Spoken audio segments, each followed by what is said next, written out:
ಶಬರಿಮಲೆ ಮಾದಪ್ಪ. ಕಠಿಣವಾದಂತ ತಪಸನ್ನಾಚರಿತ ಮಲೆಯಲ್ಲಿ ವಾಸವಾಗಿರುವ ನಿಮಗೆ ನನ್ನ ಪ್ರಣಾಮಗಳು. ಮಾದಪ್ಪ ಅಂತ ಹೇಳಿದ್ರೆ ಒಂದು ವರ್ಗದ ದೇವರು, ನಾನು ಮಹೋದಯ. ಬಾಲ ಕುಮಾರ, ನಿನ್ನನ್ನು ನೋಡುವಾಗ ವಿಚಿತ್ರ ಕಾಣಿಸ್ತಾ ಉಂಟು. ಆದರೂ ಸತ್ಯ. ಮುಖ ಹೊಸತು, ಶರೀರ ಹಳತ್ತು, ಶರೀರ ಅಷ್ಟು ಮೆಲಿಬಿದ್ದಿಲ್ಲ ನನ್ನ. ಹಾಗಲ್ವ? ಇಷ್ಟರವರೆಗೆ ನಾ ಕಂಡ ಮೋರೆಯಲ್ಲ. ನಾನು ಯಾರಿಗೂ ಸಿಗುದಿಲ್ಲ. ನನ್ನ ಕೆಲಸ ಇದ್ದು ನಾನಾಯ್ತು, ಬಂದ ಪುಟ್ಟ ಹೋದ ಪುಟ್ಟ ಪುಟ್ಟಕ್ಕೆ ಮತ್ತೆ ಹುಡುಕಿದ್ರು ಸಿಗುದಿಲ್ಲ. ನಾನು ಕೂಡ ಹಾಗೆ, ಯಾರಾದ್ರೂ ಕರ್ಕೊಂಡು ಹೋದ್ರೆ ಬೇಗ ಹೋಗ್ತೇನೆ. ಹಾಗಲ್ಲ, ನಿನ್ನ ಮೋರೆಯನ್ನು ಕಂಡಾಗ ಒಂದು ಪ್ರಶ್ನೆ ಮಾಡಬೇಕು ಅಂತ ಆಗುತ್ತಾ. ಯಾವುದು? ಎತ್ತನಿಂದ ಸೈಂಗಿದೆ ಹಿಂಗೈದೆ. ಈಗ ವಾಯು ಬೀಜ ಕೊಯ್ಲಿಕ್ಕೆ ಎಲ್ಲಿ ಉಂಟು ಸ್ವಾಮಿ? ಈಗ ಹೂವೇ ಬಿಡಲಿಲ್ಲ ಚಳಿ, ಈಗ ವಾಯು ಬೀಜ ಕೊಯ್ಲು ಅಂತ. ಯಾರು ನಿನ್ನಲ್ಲಿ ಗೋಯ ಹಣ್ಣಿನ ವಿಷಯ ಯಾರು ಮಾತಾಡ್ತಾರೆ? ಬೀಜ ವಾಯು ಬೀಜ ಎತ್ತನಿಂದ ದೆಸೆಯಿಂದ ಐತಂದೆ. ನೈತಂದೆ ನೈತಂದಲ್ಲ, ಐತಂದೆ. ಐತಂದೆ ಕಾರ್ಯಕ್ಕೆ ಬಂದೆಯ? ಹೌದು, ನಿಮ್ಮ ಕಾರ್ಯಕ್ಕಾಗಿ ಬಂದೆ. ಅಥವಾ ನೀನು ಕಾರ್ಯಾರ್ಥಿಯಾಗಿ ಬಂದ? ಎರಡೂ ಶೈಲಿ ಹೌದು. ಏನು ಎನ್ನುವುದನ್ನು ಉಸುರುಬಾಲ ಉಸುರುತ್ತೇನೆ, ನೀವು ಕೇಳುವಂತ ಹಾಗೆ. ಕೇಳ್ತೇನೆ. ಪೂಜಾರಿ, ಪೂಜಾರಿ, ಮಹಾತಪಸ್ವಿಯ ಅಂತ ಪ್ರಭಾವಿಯಾದಂತಹ ವಿಶ್ವಾಮಿತ್ರರು ನನ್ನನ್ನು ಕಳಿಸಿದ್ದು. ಅವರ ಪಟ್ಟದ ಶಿಷ್ಯನ. ನೀನು ಶಿಷ್ಯನ? ಹೌದು. ನಾನು ನಿನ್ನನ್ನು ಗುರು ಅಂತ ಇನ್ನೊಂದು 3 ವರ್ಷ ಬಿಟ್ಟು ಗುರು ಆಗುತ್ತಾನೆ. ಹಾಗಾಗಿ ಅಯೋಧ್ಯೆಯ ಸಪ್ತಮತರು ಶಾಪಗ್ರಸ್ತನಾಗಿದ್ದರಿಂದ ಅವರು ಇವರನ್ನು ನೇರ ಸ್ವರ್ಗಕ್ಕೆ ಗಳಿಸುವ ಉದ್ದೇಶದಿಂದ ಮಹತ್ವರವಾದಂತಹ 100ನೇ ಯಾಗವನ್ನು ಮಾಡ್ತಾ ಇದ್ದಾರೆ. ಆದ್ದರಿಂದ ಸ್ತೋತ್ರವಾಗಿ ತಾವು ಬಂದು ಅಲ್ಲಿ ಸಭೆಯಲ್ಲಿ ಆಸೀನರಾಗಿ ತಮ್ಮ ವಿದ್ವತ್ತನ್ನು ಪ್ರಕಟಪಡಿಸಿಕೊಂಡು ಅವಕಾಶವನ್ನು ಮಾಡಿಕೊಡ್ತಾರೆ. ಆದ್ದರಿಂದ ತಾವು ಚಿತ್ತವಹಿಸಬೇಕೆಂತ ಹೇಳಿ ತಮ್ಮ ಪಾಠ ಮೂಲದಲ್ಲಿ ನಿವೇದಿಸುತ್ತಾರೆ.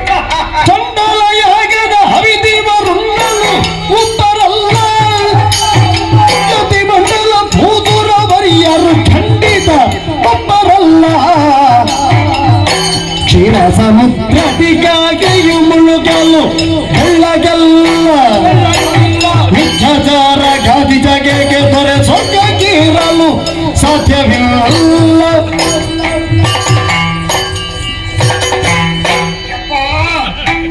ವೈಶಾಖ ಮಾಸದಲ್ಲಿ ನೀರು ಹಾಕದೆ ಮುಯಿಟಿ ಹೋದಂತ ಬಟ್ಲೆ ದಂಟಿನ ಇರುವಂತ ನಿಮ್ಮ ಪುಟ್ಟ ಪುಟ್ಟ ಕಾರುಗಳಿಂದ ಹೆಜ್ಜೆಯನ್ನು ಹಾಕುತ್ತಾ ಹೋಗೋದ ಇಲ್ಲಿ ನಿಮ್ಮ ಸಂದುಗಳು ಉದುರಿ ಬೀಳ್ತದೆ ಎನ್ನುವ ಕಾರಣಕ್ಕಾಗಿ ನಾನು ಹಿಡಿಯಲಿಕ್ಕೆ ಆತರ ಪಡ್ತಾ ಇದ್ದೆ.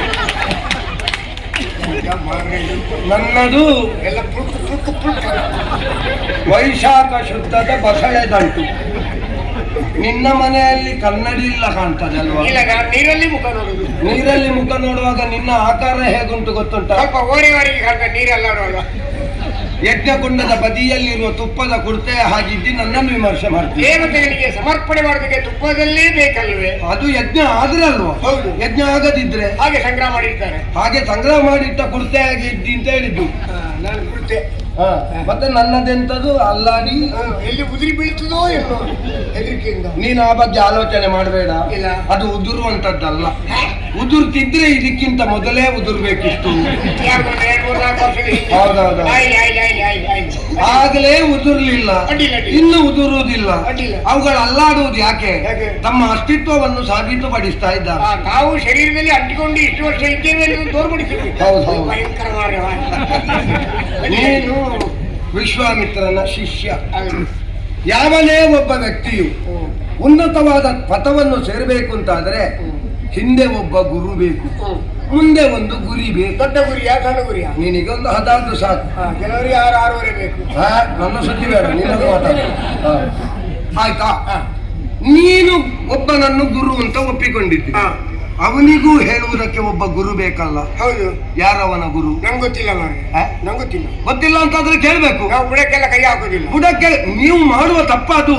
ಗುರುವಾದರೂ ಅವನ ನೈತಿಕತೆಯನ್ನು ಪ್ರಶ್ನಿಸಬೇಕು. ನಮಗೆ ಹಸರದ ವ್ಯವಸ್ಥೆ, ವಸನದ ವ್ಯವಸ್ಥೆ, ಇರುವುದಕ್ಕೆ ಎಲೆಮನೆ ವ್ಯವಸ್ಥೆ ಮಾಡಿಕೊಟ್ಟಿದ್ದಾರೆ. ಅವರಿಗೆ ಮೂಲ ಕೈ ಹಾಕುದು ಯಾಕೆ? ಅಷ್ಟೇ. ನಿಮಗೆ ಹೊಟ್ಟೆ ತುಂಬಾ ತಿನ್ಲಿಕ್ಕೆ ಸಿಕ್ಕಿದ್ರೆ ಮುಗೀತು ಅಷ್ಟೇ. ಮತ್ತೆ ನೈತಿಕತೆಯನ್ನು ಪ್ರಶ್ನಿಸುವವರು ಯಾರು ಎನ್ನುವ ಪ್ರಶ್ನೆ ಬರ್ತದೆ. ಅವ ಯಾರು? ಅವ ಬ್ರಾಹ್ಮಣನ? ಅದೇ. ಬ್ರಾಹ್ಮಣ ಅಲ್ಲ, ಅದೇ. ಅವ ಗಾದಿಯ ಮಗ. ಓ, ಗಾಂಧಿ ಮಗನ? ಗಾಂಧಿಯ ಮಗ, ಗಾದಿ ಸುತ. ಗಾದಿ ಸುತನಾದಂತಹ ವಿಶ್ವರಥ ಕುಶಿಕ ವಸಿಷ್ಠನ ಜೊತೆಯಲ್ಲಿ ವಾಗ್ವಾದವನ್ನು ಮಾಡಿ ದಿಗ್ಬಲಂ ಕ್ಷಾತ್ರೇಯ ಬಲಂ ಬ್ರಹ್ಮತೇಜೋ ಬಲಂ ಬಲಂ ಸುಣ್ಣಂ ಬಲಂ ಬಲಂ ಬಲಂ ಎನ್ನುವ ಹಾಗೆ ಕ್ಷಾತ್ರವನ್ನು ಬಿಟ್ಟ. ಸರಿ. ಬ್ರಹ್ಮತ್ವ ಹಾ. ಅವನಿಗೆ ಇನ್ನೂ ಲಭಿಸಲಿಲ್ಲ. ಹಾ, ಹಾ. ಮಧ್ಯದಲ್ಲಿದ್ದಾನೆ. ಓ ಮಧ್ಯ. ಮಧ್ಯ ಅಂತ ಹೇಳಿದ್ರೆ ಹಾಗಲ್ಲ, ಮಧ್ಯ ಪಥದಲ್ಲಿದ್ದಾನೆ. ಅದೇ ಅದೇ ಮೇಲು ಕೆಳಗೆ ಅಲ್ಲ, ಹಾ. ಬಾವಲಿಯಾಗಿ. ಈಗ ಒಂದು ಮಾತು ಹೇಳ್ತೇನೆ. ಏನು? ಕ್ಷಾತ್ರೇಯೋ ಯಾಜಕೋ ಯಸ್ಯ ಯಸ್ಯ ಚಂಡಾಲಸ್ಯ ವಿಶೇಷತಾ. ಹಾ, ಹಾ, ಹಾ. ಅಂದ್ರೆ ಏನು? ಗೊತ್ತಿಲ್ಲ, ಹೇಳಿ. ಕ್ಷಾತ್ರೇಯ ಮಾಡುವಂತಹ ಯಾಗಕ್ಕೆ, ಹಾ. ಯಾಜಕನಾಗಿರುವಂತಹ ಯಾಗಕ್ಕೆ ಚಂಡಾಲ ಯಜಮಾನನಾಗಿರುವುದೇ ವಿಶೇಷ. ಸರಿ. ಯಾಕೆ? ಷಟ್ಕರ್ಮಗಳನ್ನು ಆಚರಿಸುವಂತಹ ಯೋಗ್ಯತೆ ಇರುವುದು ಹಾ. ಬ್ರಾಹ್ಮಣನಾದವನಿಗೆ ಮಾತ್ರ. ಯಾವುದೆಲ್ಲ? ಅದು ಅಗತ್ಯ ಉಂಟ ಈಗ? ಅಗತ್ಯ ಉಂಟಲ್ಲ?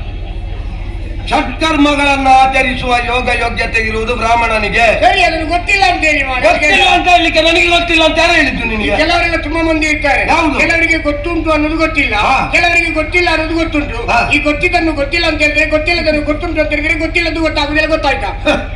ನನಗೆ ಹೇಳುವುದಕ್ಕೆ ತೊಂದರೆ ಇದ್ರೆ ಅಲ್ವಾ? ಹಾ. ತೊಂದರೆ ಇರುವ ತೊಂದರೆ ಆದರೆ ಹೇಳುವುದಕ್ಕೆ ತೊಂದರೆ, ತೊಂದರೆ ಇರದ ತೊಂದರೆ ಆದರೆ ಹೇಳುವುದಕ್ಕೇನು ತೊಂದರೆ? ತಂದುರನ್ನೇ ಕೌಚ ಆಗ್ಬೇಕು. ಅದು ನಿನ್ನ ತಲೆಗೆ ಹಾಕಬೇಕು. ಹಾಗಾಗಿ ಅಂತಹ ಯಾಗಕ್ಕೆ ಹಾ. ಒಬ್ಬ ಕ್ಷಾತ್ರೇಯ ಮಾಡುವ ಯಾಗ, ಹಾ. ಅದು ನಾಯಿಯ ಮಾಂಸವನ್ನು ತಿಂದವರು, ಶಿವ ಶಿವ ಗೋಮಾಂಸವನ್ನು ಹಾ. ಪರಿಷ್ಕರಿಸದೆ ತಿಂದವರು, ಸಂಸ್ಕರಿಸದೆ ತಿಂದವರು, ಶಿವ ಶಿವ. ಇವರೆಲ್ಲ ಮಾಡುವ ಯಾಗಕ್ಕೆ ನಮ್ಮಂತ ಯೋಗ್ಯತಾವಂತರನ್ನು ಬಿಡು. ಅದಲ್ಲ, ಅವಿರ್ಭೋಜನ ಮಾಡುವುದಕ್ಕೆ ದೇವತೆಗಳು ಬರ್ತಾರ, ಹಾ. ಬ್ರಹ್ಮತ್ವವನ್ನು ವಹಿಸಿಕೊಂಡವರು ಒಪ್ಪಿಕೊಳ್ತಾರ, ಹಾ. ವೇದ ಸಮ್ಮತವ, ಹಾ. ಮೊದಲು ಅವನ ಜಾತಿ ನೀನು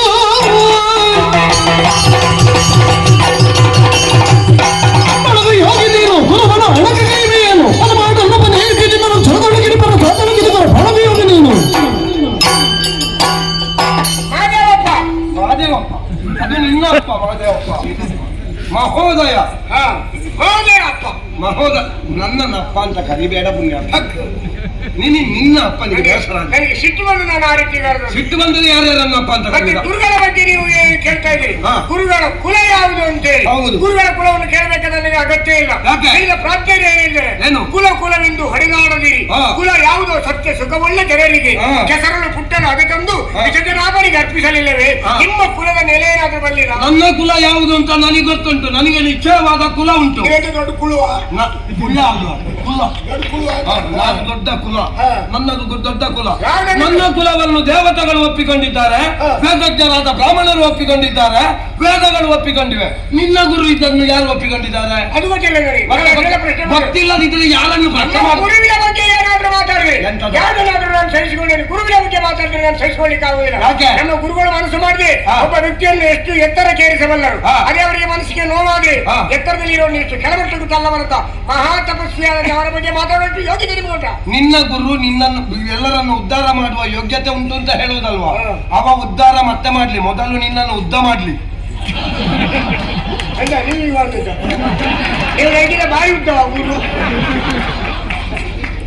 ನಿನ್ನ ಗುರುವನ್ನು ನೀನು ಒಪ್ಪಿಕೊಂಡ್ರೆ ಆಗುವುದಿಲ್ಲ, ಹಾಗಾದ್ರೆ ಗುರು- ಪ್ರಪಂಚ ಒಪ್ಪಿಕೊಳ್ಬೇಕು. ಗುರುವಾಯಿ ಉತ್ತಮ ಕೆಟ್ಟರು. ಅದನ್ನೇ ಹೇಳಿದ್ದು ನಾನು. ಹಾ. ನಿನ್ನ ಗುರುವನ್ನು ಪ್ರಪಂಚ ಮಾನಿಸಬೇಕು, ನೀನು ಮಾನಿಸಿದ್ರೆ ಸಾಕಾಗುವುದಿಲ್ಲ. 36 ಗುರುವಿನ ಬಗ್ಗೆ ಮಾತಾಡಿ. ನಿನ್ನ